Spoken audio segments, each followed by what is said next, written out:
And today we are going to start is another collection of the poem. It's the wasteland that was divided in 5 sections, and we studied it.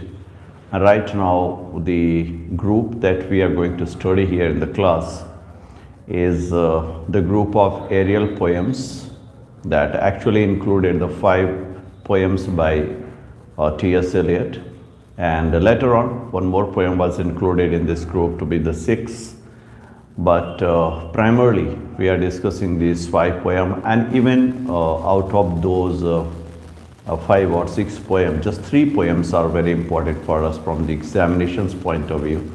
So we would like to discuss them, and from the heading you may have understood that we are going to study Journey of the Magi today in the class. So that will be our topic of the day, the journey of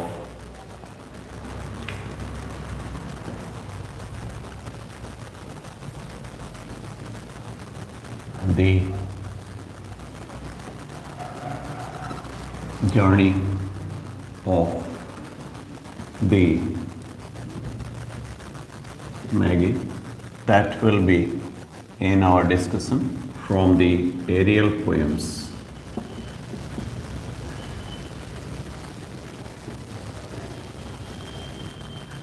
Okay, before we move to the Ariel poems, we have to go to the question session, and that will start here. The first question of the day: when was the name of the Faber and Gale changed to be Faber and Faber? When was the name of Faber and Gale was changed into Faber and Faber? Okay, we receive answer, and that comes from Vinay, and has answered it correct to be 1929.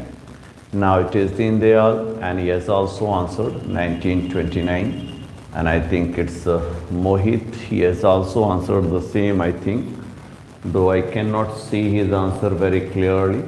Well, Mohit, you should check your answer, dear. It's not 28, it's 29. And now it is Ajay. He has also answered it correct to be 1929. No, Mohit, this cannot be a mistake. Okay, so don't make such mistakes in the class. So it's 1929 when T.S. Eliot find his farm where he was working from 1929 and 25 in fact, and in 1929 the name of the firm was changed to be Faber and Faber. Okay, what was the name of the lifelong friend of T.S. Eliot whom he met in England during his Morton College, Oxford visit? What's the name of the lifelong friend of T.S. Eliot whom he met in London during his Morton College, Oxford visit? No, Vinay, I think you didn't hear the question complete. Oh, no, Ajay, that's the wrong one. So right answer comes from Ritu, and she is followed by Mamta, and it's Deendayal and Pooja. They have answered it correct, that it is Ezra Pound. Exactly. Ezra Pound was the lifelong friend of T.S. Eliot whom he met in London when he was staying in London, in fact, reaching during the First World War in 1914. That's good on Mohit. Now I'll move to the next question. What's the name of the place where T.S. Eliot could get married with his first wife, Viviani Harwood? What's the name of the place where T.S. Eliot could get married with his first wife, Viviani Harwood?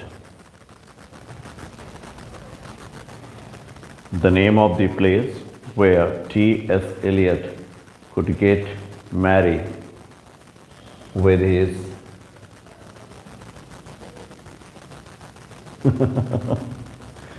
exactly, Mamta, just keep learning, dear. It's a journey that we are going through. Well, so the right answer is here, that it starts with Ritu, and she has answered it's the Hampstead Register. Exactly. It's the Hampstead Register office. That's the place where they got married, and now it's Deen Dayal. It's also answered it correct. That's the Hampstead Register office. That's a good one. Archana and Mamta. Okay. Now I'll move to the next question. What's the name of the date when T.S. Eliot was born? What's the name of the date when T.S. Eliot was born? The name of the date when T.S. Eliot was born.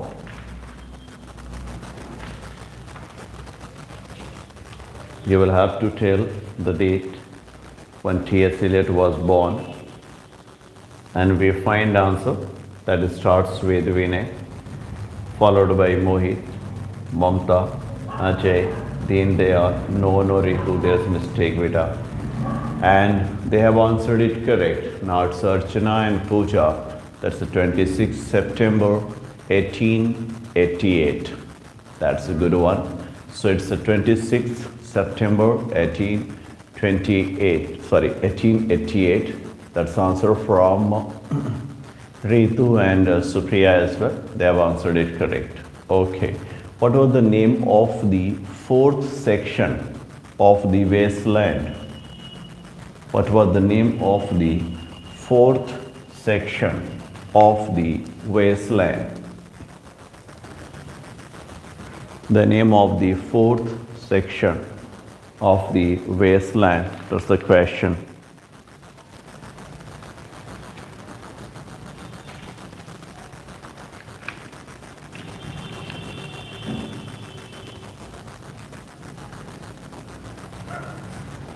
Okay, so the right answers are here. Let us start with Ajay, followed by Deen Dayal, Ritu, Archana, Supriya, Vinay. They all have answered it correct, and that is not the Pooja and Mohit, the death by water. Okay, when was the story The Man Who Was King published for the first time? When was the story The Man Who Was King published for the first time? You will have to tell the name of the year when The Man Who Was King, a story by T.S. Eliot, was published. Well, that's good one, Archana. And now it is Deen Dayal, and is followed by Ritu and Supriya. They all have answered it correct, that it is 1905. Now Supriya, Archana, Vinay, Mohit, Ajay, Mamta, they all have answered it correct, that it was The Man Who Was King, published in 1905. What's the name of the village? What's the name of the village of T.S. Eliot that served most of the time as a source for him in his plays, and especially he could mention it in his early stories? What's the name of the place which served as an inspiration for T.S. Eliot in early of his stories? I think Vinay has answered something, and yeah, that is good one. Igorot village, that's a good one. Igorot village is the name of the village. Well, now, okay, just two answers. That's Igorot village. Mohit is there with Ritu, Archana, Then they are Sachin and Mamta. They have answered it correct. Now I'll move to the next. When did T.S. Eliot convert to Anglican Catholic? That's good one, Ajay. Supriya. When did T.S. Eliot convert to Anglican Catholic?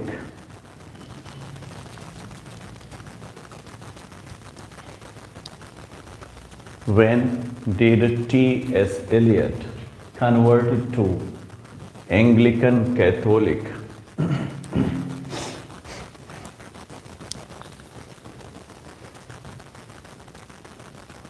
Okay, some answers are there on the screen. Well, that start with Vinay. No, Vinay, that's a mistake, beta. November, he received the citizenship of Britain. Not the conversion time, it's 29th June. So I think it's just Deen Dayal who has answered it correct, like 29th June, and now it is Ritu. She has also answered it correct, that's 29 June 1927, he converted to Anglican Catholic. Okay. When was The Wasteland published for the first time in the USA? When was The Wasteland published for the first time in the USA?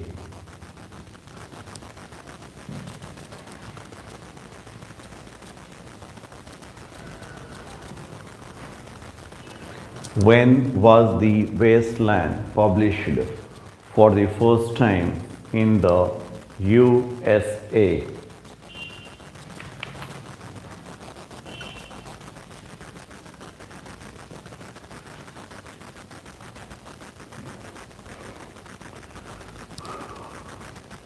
Okay, and answers are here. That is starting with oh, no, Vinay, that's not correct one. Supriya has given a very common answer with Ajay, but Vinay, that's mistake, beta. In October, it was published in the UK, not USA. And that's a Sachin. He has started well. And not Sarchana, Deen Dayal, Vinay, and Mamta. They have answered it correct. No, Ritu, it's not December, beta. It's November. November 1922. Exactly. In October it was in UK and November it was in USA. Okay, moving to the next question. What's the name of the lady in the wasteland who can foresee the future of anyone? Especially introduced in the first part of the poem, The Burial of the Dead. What's the name of the lady who has power to foresee anything in person's life? As a character in the first part of the poem, The Burial of the Dead, and we find answer. Exactly, Vinay, that's a good detail. Now it is Vinay who started answering, followed by Archana, Deen Dayal, Ajay, Sachin, Mamta. They all have answered it correct, that it is Madam Susastris. Exactly. Madam Susastris is the lady who had a power to see anything that's happening, and that she is the lady who has the power to see anything to happen. Now it's Mohit and Ritu. They have also answered. Which poem of T.S. Eliot has the line, "This is the way the world ends. This is the way the world ends"? Which poem of T.S. Eliot has the line, "This is the way the world ends. This is the way the world ends"? Name of the poem by T.S. Eliot that has the line, "This is the way the world ends"? This is the way the world ends. No, Mamta, that's not Okay, so right answer is here. That comes from Vinay. And now it is Archana. They have also both have answered it correct. That the holoman, it's not man beta, it's a man, it's a plural. And then they are Ritu, okay, Mohit, Pooja, Ajay, Mamta, they all have answered it correct that it is the holoman that has the line, this is the way the world ends. This is the way the world ends. Now we'll go to the next question. What's the name of the poem by T.S. Eliot that has the line, I'm not Lazarus. Sorry, I am Lazarus, come back from the dead.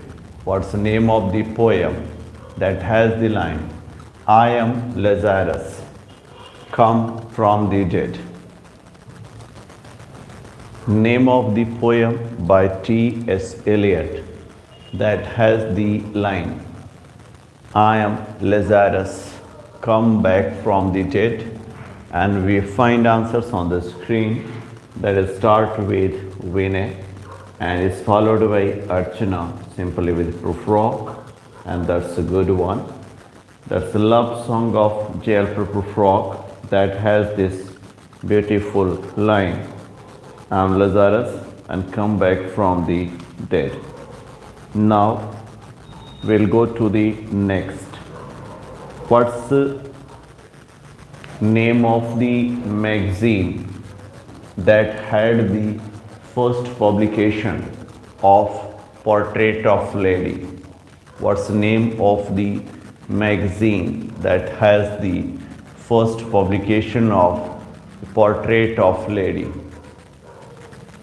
The name of the magazine that had the first publication of the Portrait of Lady.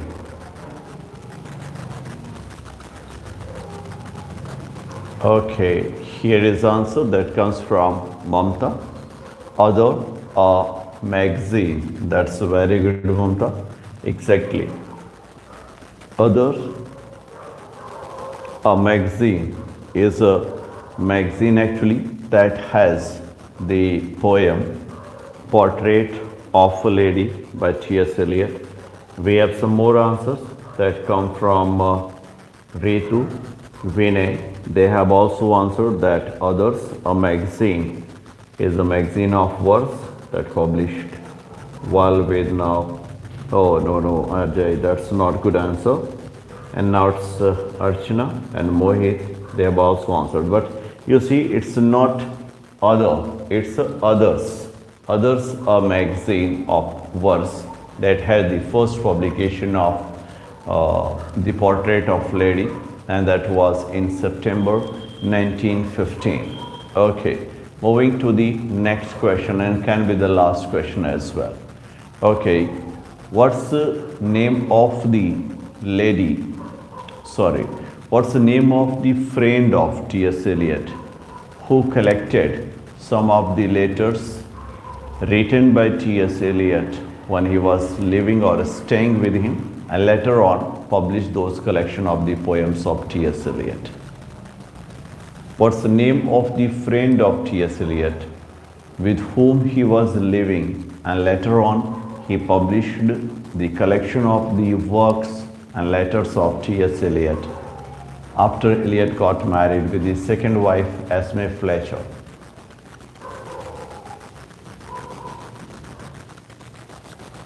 Okay, I think it will be right answer. Well, that's a good one, Ritu. No, Vinay bhai, that's not correct answer. Well, Ritu has answered it correct. That's John Davy Hayward. That's the correct answer. Exactly, that's the correct one. John Davy Hayward has been a friend of T.S. Eliot and living with him together. And now it's Archana and Mohit, they have also answered. Okay, now we go to the last question of the day. What's the name of the year when T.S. Eliot received the title of the poet the Nobel Prize for Literature.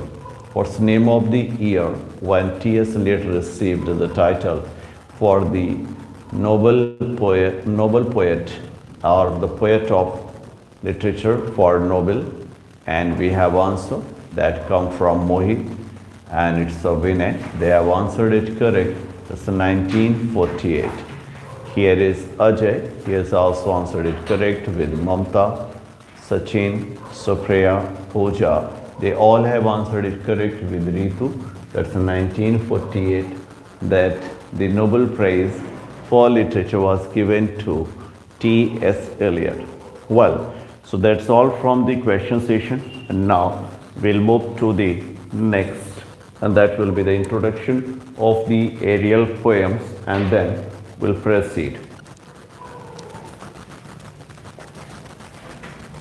Okay, actually the idea of Ariel poem came from Geoffrey Faber.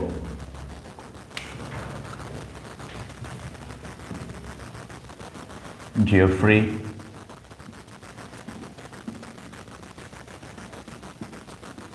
Faber. Geoffrey Faber was one of the shareholder or member of the publishing house, the then named to be Faber and Gare.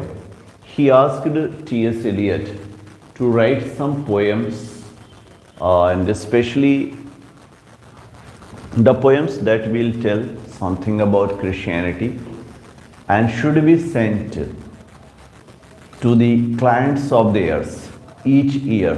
Means it was kind of yearly plan, and that should be given by the end of the year as a message to all their clients.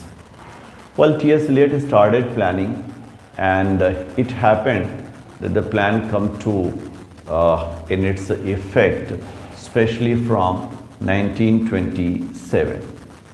Well, 1927 is special because we know that 29th June 1927, Eliot converted to Anglican Catholic, and this seems his conversion to realization of Christianity in its true sense or in its true meaning. And that's what he did it. After finding an opportunity to write, he could write at least 6 poems for that Christmas occasion. But when in 1936, the Ariel poems were published, actually the Faber and Faber company included only 5 poems of T.S. Eliot. 5 poems were included there in the Ariel poems, except one. Actually, this last one came in 1954, so quite late that poem was given. So mainly 3 poems from this are actually important, like you see Ash Wednesday, Song for Solomon, and this The Journey of the Magi. And now when we come to this poem, The Journey of the Magi, exactly this is the first poem that he could write after his conversion into Anglican Catholic, and that was done in 3 sections.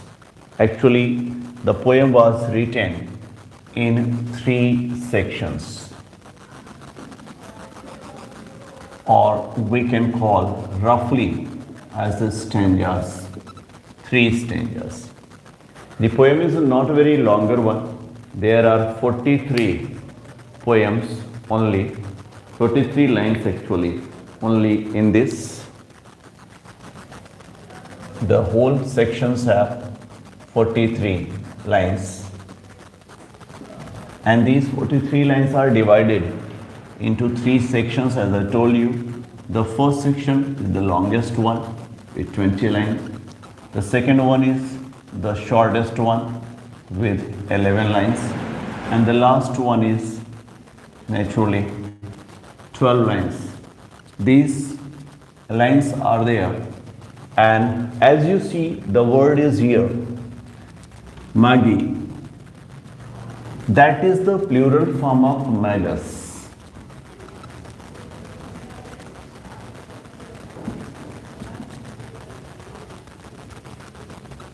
Magus actually relates to some priest from Persia.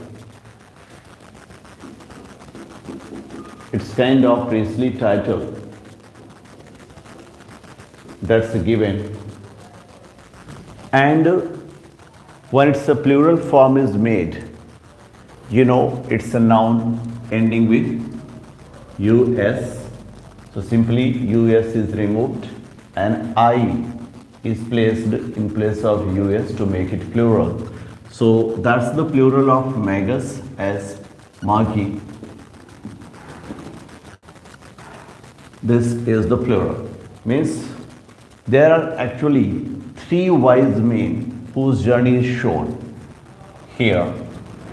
Three wise men are whose journey is shown in this poem of T.S. Eliot, The Journey of the Magi. And it was, as I told you, published in August 1927. The poem was first published in August 1927.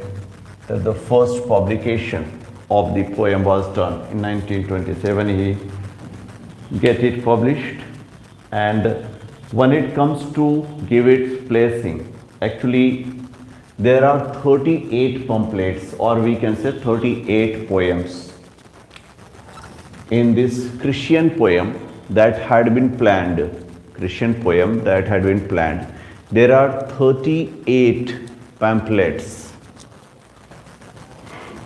38 pamphlets.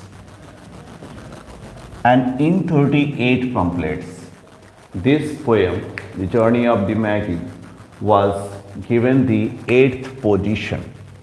Out of this was given the 8th place, or the order.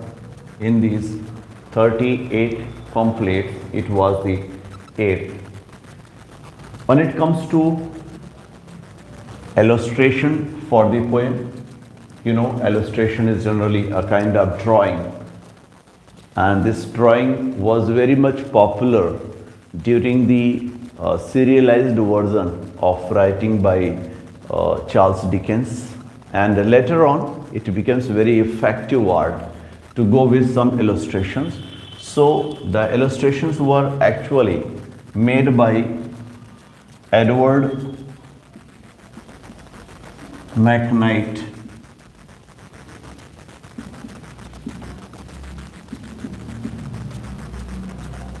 and Coffer. Edward McKnight Coffer was the illustrator who could make some illustration for this poem. And as I told that there are two collection of the poems, and the first one was the collected poems of 1936 under the heading of the Ariel poems, that the poem was published, collected poems. And later on, just a few years, I mean to say the 2 years before the Everything Last of T.S. Eliot in 1963, once again there was a collected poems of T.S. Eliot, and even in this the poem was published. So twice in a collection it was published, and one was the individual publication in August 1927 27. Well, when we come to its kind of the poem, it seems to be a kind of dramatic monologue. Dramatic monologue. Okay, sometimes it's difficult to understand this poem as a dramatic monologue. But see, I told that it is journey of the Magi, and there are three wise men who are making journey. Only one of the three is the speaker. Means not all the three are the speaker. Just one is the speaker in this poem, and whenever he speaks for his member, and this is why you will find that the poem has most of the time the use of we, our, means like plural combination, but just one is the speaker as a wise man. One is speaker. And definitely out of the three, if one is going to be the speaker, the two will be the listener. And in these two, they will not speak even a word. So one is speaker and two listeners you will find here.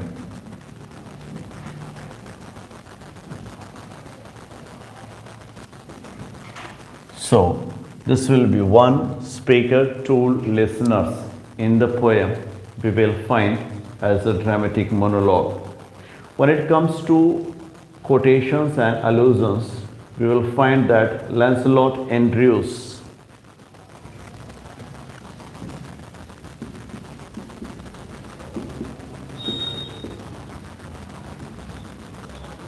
and Matthew Arnold.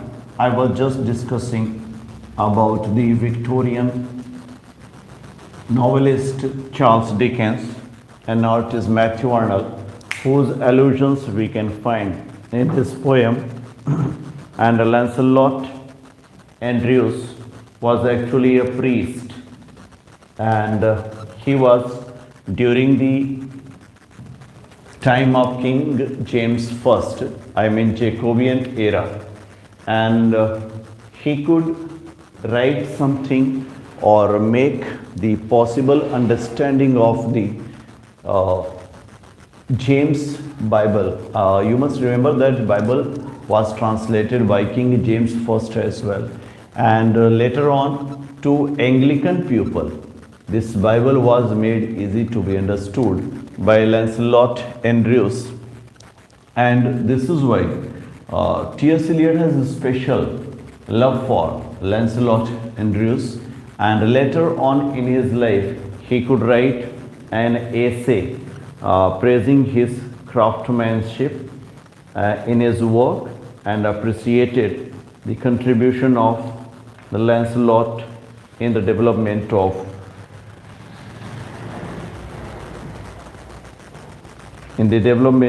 Anglican thought in England. So Lancelot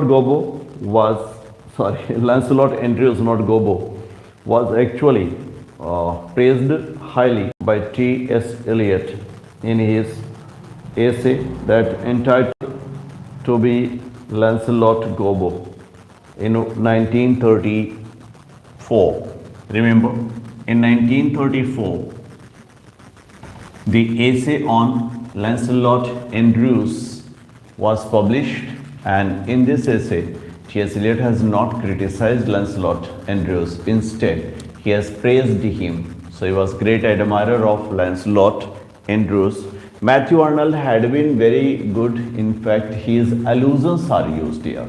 So when it comes to quotations, especially quotations from Lancelot Andrews and allusions from Matthew Arnold, he has used here in this poem of.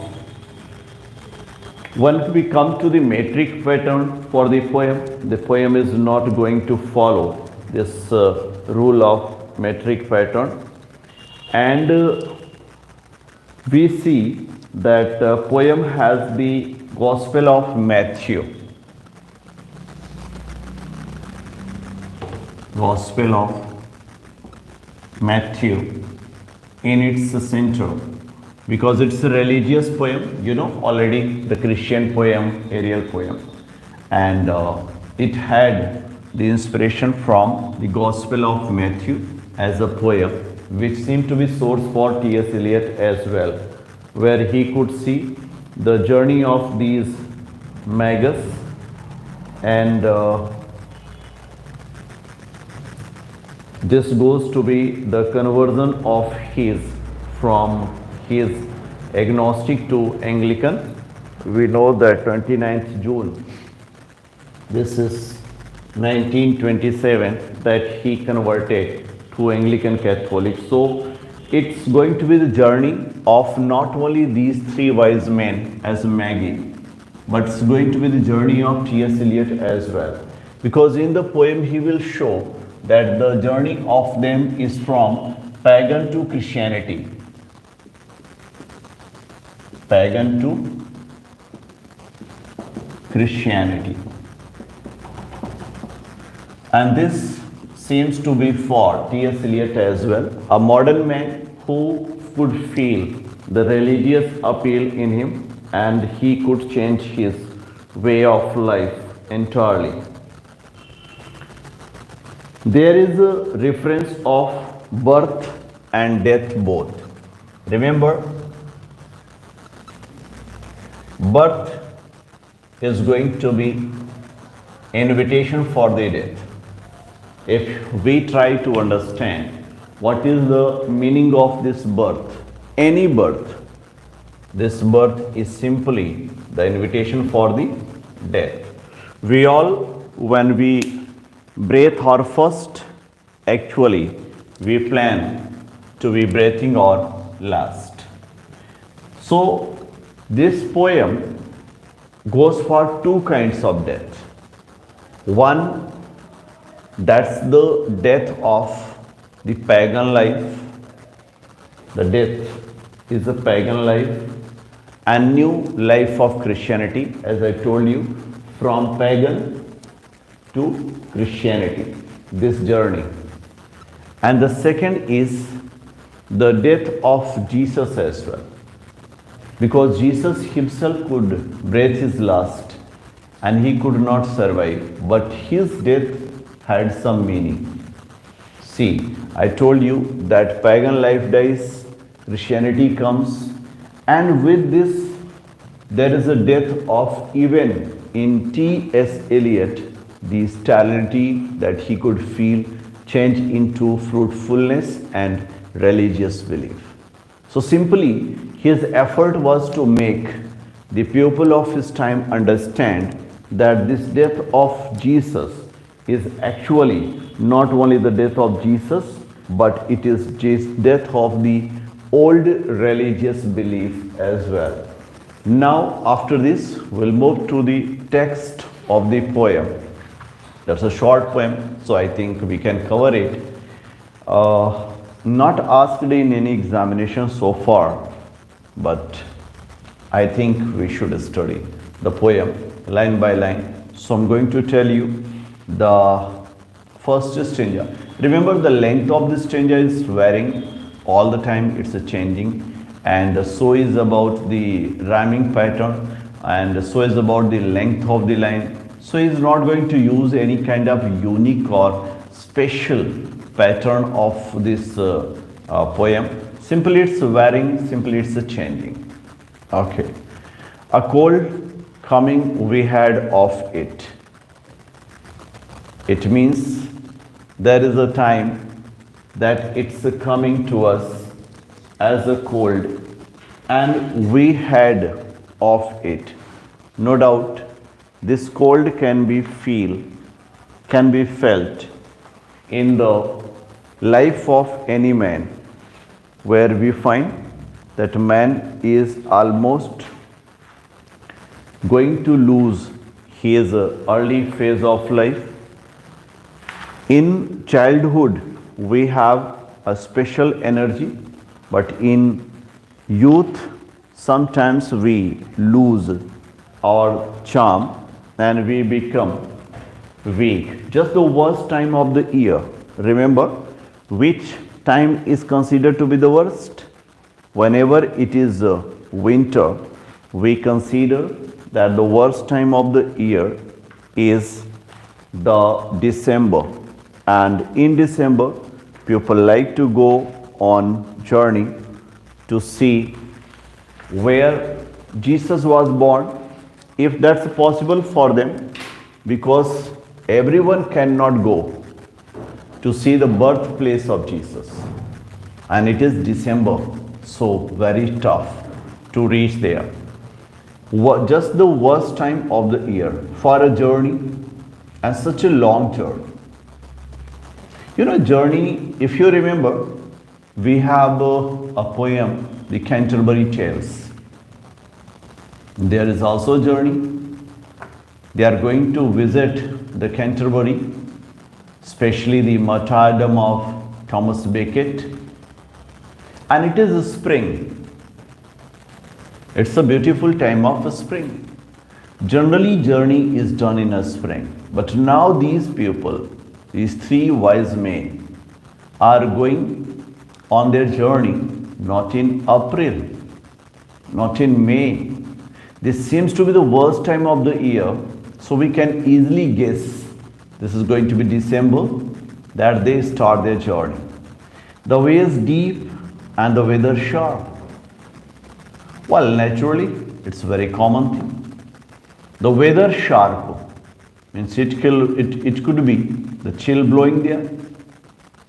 The places seem to be very deep because sometimes it is fog, sometimes it's a mist, sometimes a chill blowing. In no way this is going to be a favorable time for journey. Still, they have decided to go on their journey. The very dead of winter, exactly such as killing winter. Means it seems that the winter is on its peak when these three decided to go on their journey. And the camels galloped. It seems that even for camel, possibly they were visiting on, or they were going to the place, especially the birthplace of Jesus, on a camel. And for camel, it seems to have some bitter experience or bitter or soreness that we feel in their gallop or in their gallop, in their walk. Sore-footed, when it is winter, it cannot be joyful time. And if one has to go on a journey in winter, you can easily feel if they are barefooted, if they are without shoes, how will they feel? They will feel it to be tremendously painful. Sore, that's a sore-footed. Means even in their foot there was a pain, refractory. But they seem to be very rigid. They seem to be very fixed to their journey. Means once they decided to go on their journey, they are very, very much determined to go on their journey. They cannot change, they cannot make any kind of alteration in their journey. Lying down in the melting snow, how tough it is. You can just see, imagination. It's melting snow. Like it seems that dead of winter. So dead of winter means it's a very critical time of December. It may be the snow falling. It may be the glaciers are there. It may be that mountain and field all are covered. And the ice, the snows are actually sharply, very, very sharply, they are melting and making it difficult to the visitor to go on their journey. There were times we regretted. Exactly, whenever we are in a trouble, it's not very uncommon thing, it's a very common thing. Whenever we are in trouble, what do we actually miss? We actually miss the time when we committed some mistake. We actually miss the time when we committed some mistake. And this is very natural thing. Whenever we are in trouble, if the time is okay, we are living joyfully, we are enjoying the time, we never think what crime or what mistake we had committed. Just one painful moment, and it forces us to remember our tough time, to remember our time when we had a time but we committed some mistake. That's what the sense is. There were times we regretted the summer palaces on the slopes, the terrace, and the silken girl bringing sherbet. Yeah, definitely, whenever summer, how do we spend our time? In a summer, we spend our time without any worry. Sometimes on a slope, means we go to visit some places, and if they are sliding, we just slide on the slopes. Sometimes we are on the terrace and seeing the things and visiting the things or looking at the things without any concern, without any tension. Or sometimes there can be some beautiful girls in restaurant where we go and they are serving the sherbet, means beautiful drink they are serving to these gentlemen. Without any concern, without any tension they find. Then the camel man cursing and grumbling. Well, after some time, even camel can realize, is it really a good time to traveling in such a rough weather, to going on such a rough journey? These camel are there. The camel are cursing the men who are sitting on the camel. Camel can be cursing man, man can be cursing weather. So, then the camel men cursing and grumbling somewhere. They are just irritating themselves, complaining themselves, blaming each other or irritating each other and running away and wanting their liquor and women. Once again, they want to leave away from this toughness, from this difficulty of the journey. You know, man is very much luxurious. Whenever man is in trouble, he wants to leave all his difficulties aside.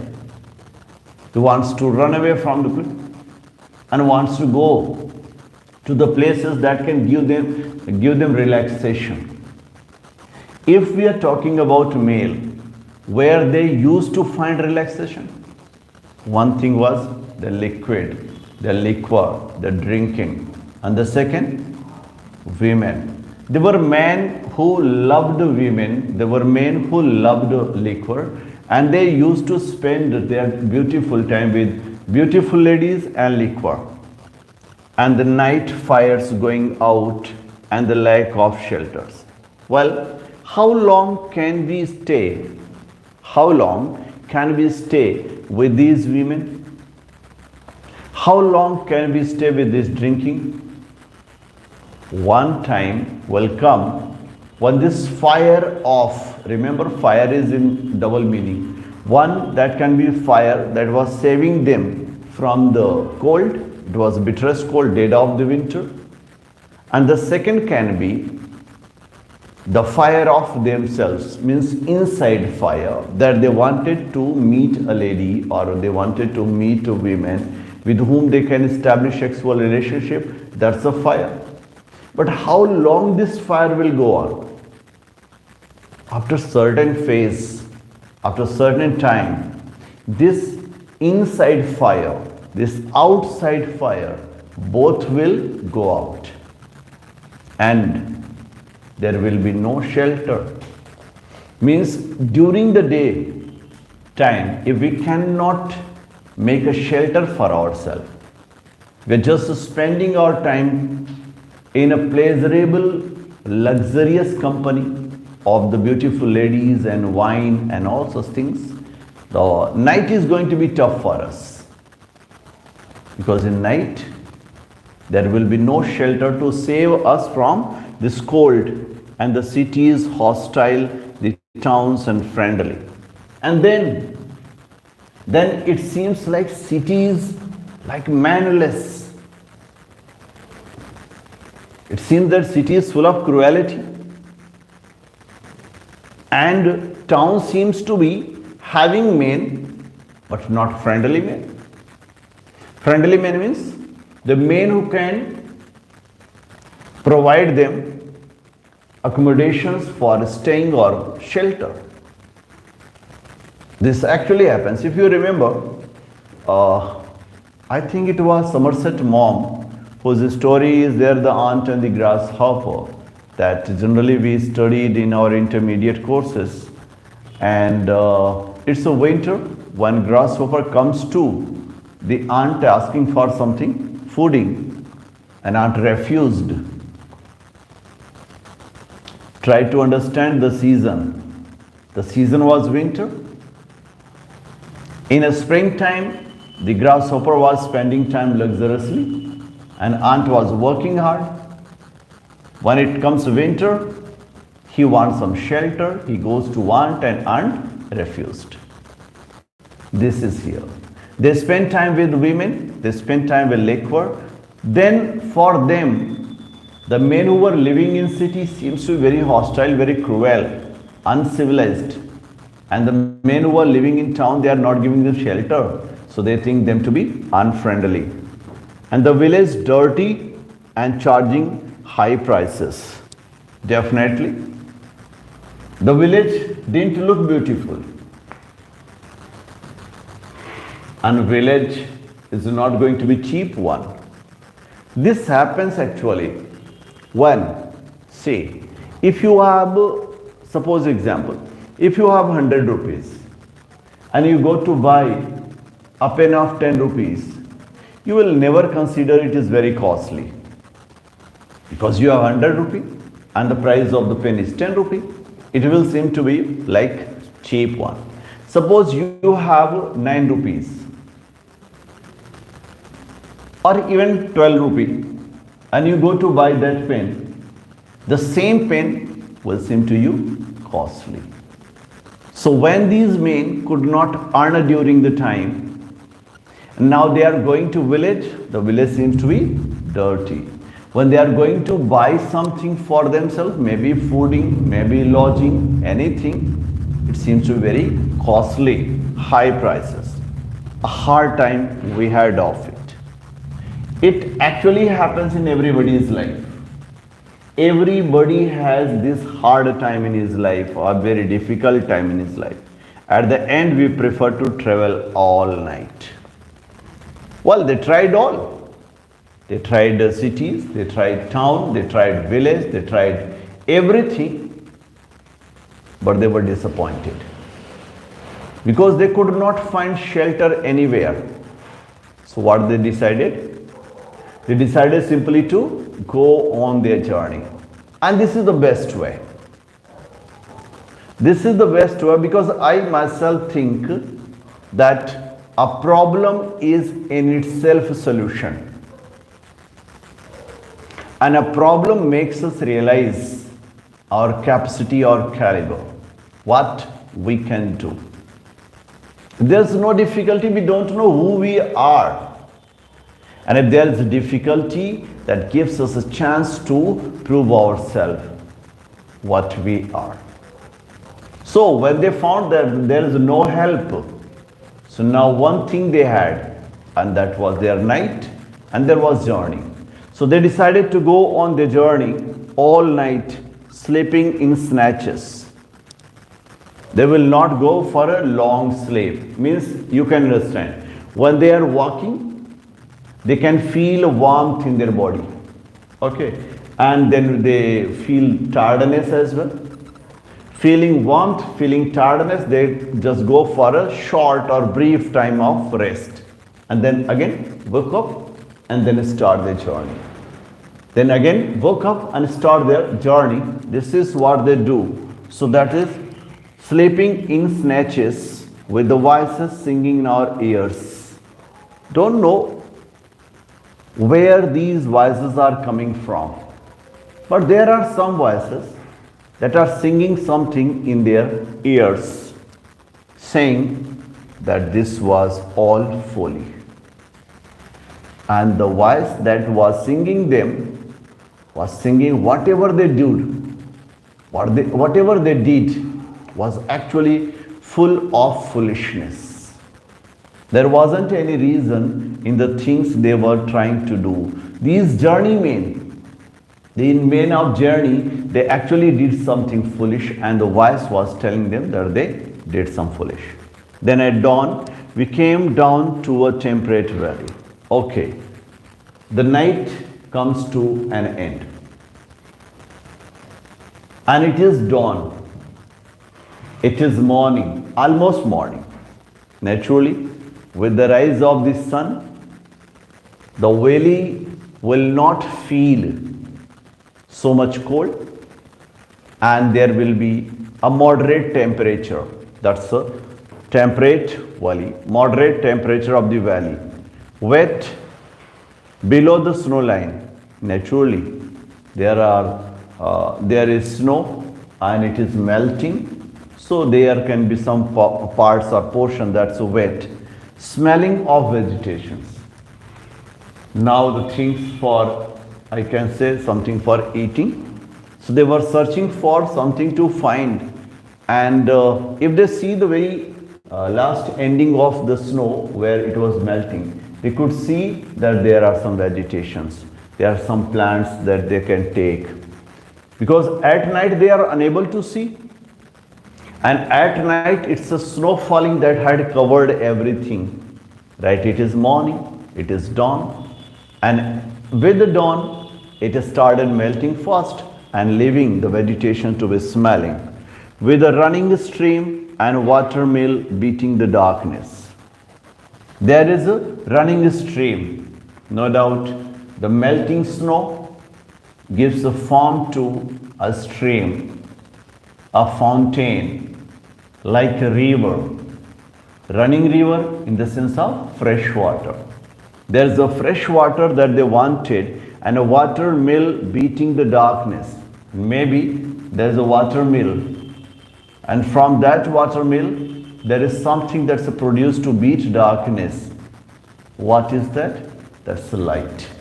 Maybe there is some place where light was produced, or this sound of the water mill was producing kind of light in them. They could see the three trees on the low sky. There seems to be the three trees.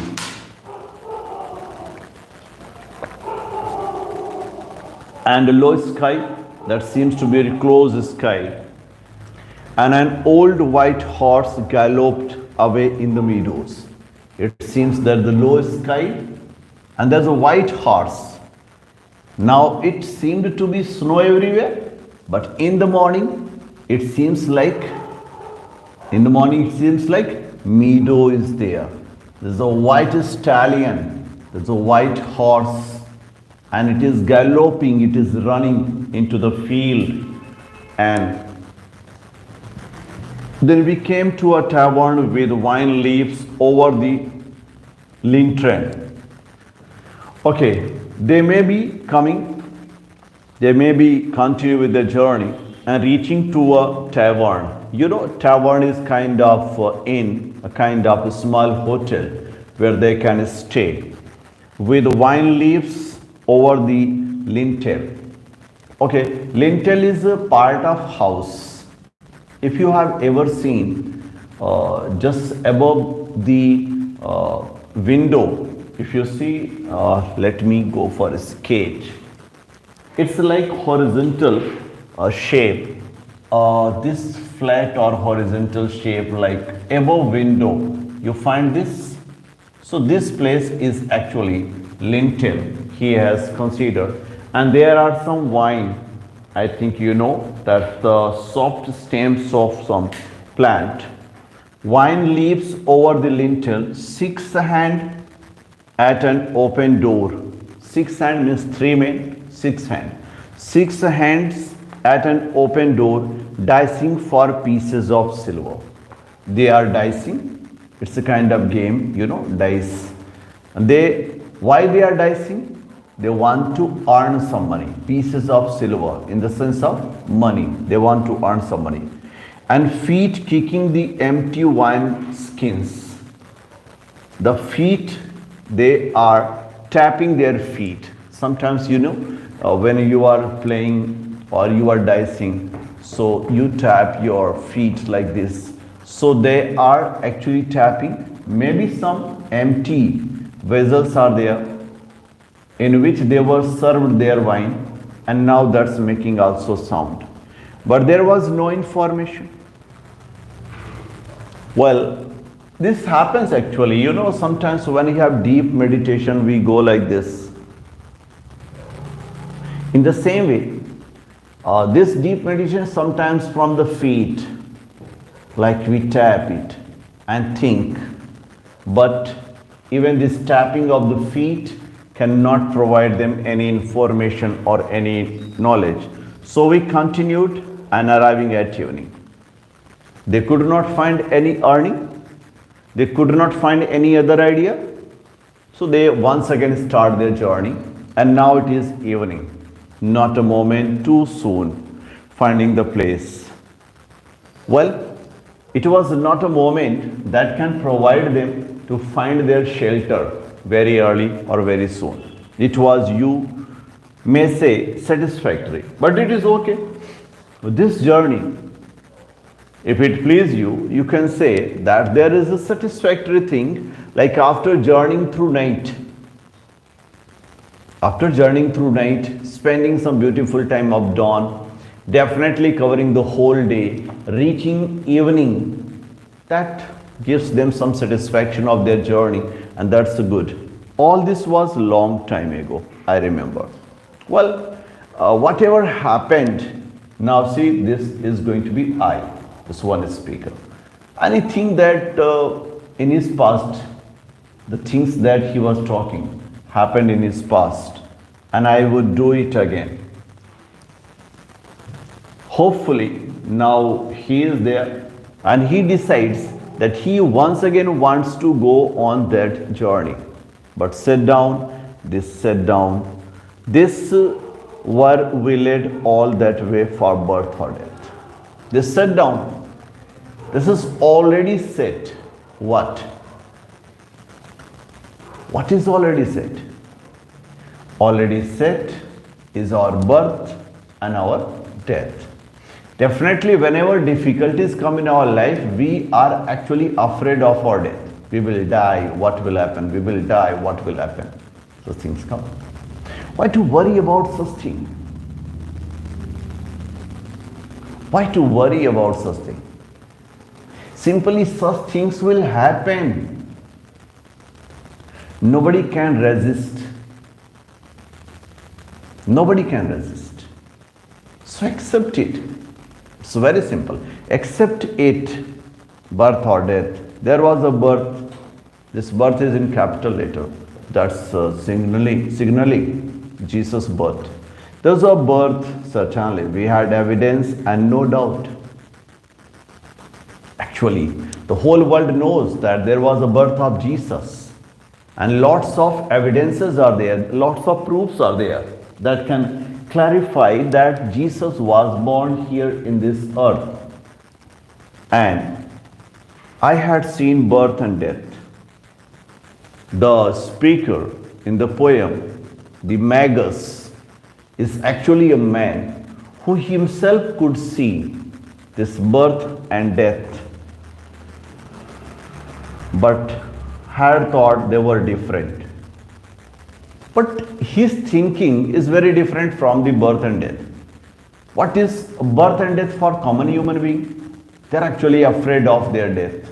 They are actually afraid of their birth. Both are painful. When we are born, we cry. And when we die, we cry. Means both moments are going to be painful. And possibly that's why T.S. Eliot said that April is the cruelest month. We cannot always say that birth is something that gives the pleasurable moment only. No, it gives pain as well, sometimes unbearable pain. So he understands the meaning of this birth and death, but had thought they were different. This birth was hard and bitter agony for us, like death or our death. Exactly, the winter is always tough. And this winter always gives the feeling of death. This feeling of death can be the death of a man or can be the death of a superman. The superman in the sense of, see, the two deaths are written. One death is like death. Like death in the sense of death of Jesus. When Jesus was born, wasn't he crucified? He was crucified. And who crucified him? Some civilized persons, a well-cultured person. That was painful time. The night is always a painful time, especially in winter. But one has to live with this winter. One has to live with this time. One cannot escape. We return to our places, these kingdoms. Actually, it happens day and night, life and death. Means these are just parts of our life. We cannot escape from this death. We cannot go away from this death. We simply live here in the world of death. We live in the world of death. This is our kingdom. This is our kingdom, that we are born here and born here to die. We cannot escape. So why to try escape? Well, these kingdoms, but no longer at ease here. Exactly after a certain phase of time, when we reach our old age, we most of the time find that the time of the old age is actually tough time, difficult time. Childhood we spend, sometimes we never think what was this childhood. And youth, nobody has to ask what youth is. Means we just enjoy the every moment of our youth. Whenever we find any opportunity to be in a mood of joy, we do it actually. But what about the old age? This old age is having a very tough time. This is why it says, no longer at ease here.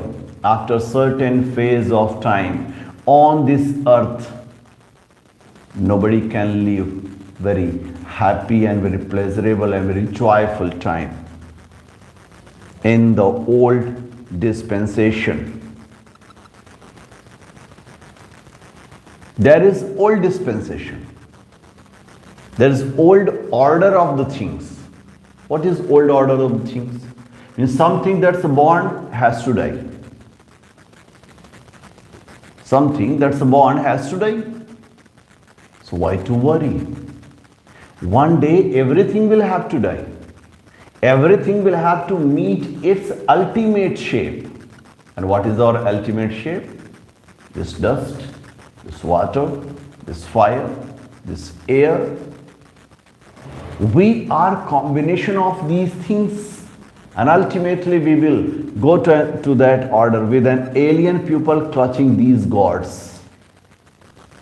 There will be some alien people whom we don't know, people far from this place, this land. We don't know who they are, but we have some gods. These gods are the old gods. And these alien people will be clutching their old god, like they don't have any idea of the real God. They are stick to these old gods. I should be glad of another death. And what's the good time? The good time is that actually death is a painful time. But when we are waiting for the death of Jesus, when we are waiting for the death of Jesus, there is a feeling of his birth as well. Definitely it will be painful. Whenever Jesus will leave us, we will be actually in a very painful state, but before his death, he will be here to guide us, to show us how to live this beautiful time, how to live this pleasurable moment. And this is why the last line tells that I should be glad of another death. Means if once again there is going to be the birth of Jesus, he will be crucified, he will be hanged, he will leave his place, but the beautiful thing is that he will be able to see the things the happenings and the life and moment and preaching and teaching, everything that he could not see, just heard or could read it in the books. But once again Jesus is born, he can live this life. So that's all from me on the journey of the Magi. And once again, we will go to the next poem from the Ariels. Definitely, I have told you in the very opening that only 3 of these Ariel poems will be discussed in detail. So that's we'll do again next day in the class. Thanks a lot for watching. Keep watching, keep learning, and keep working hard. Thank you. Thank you very much.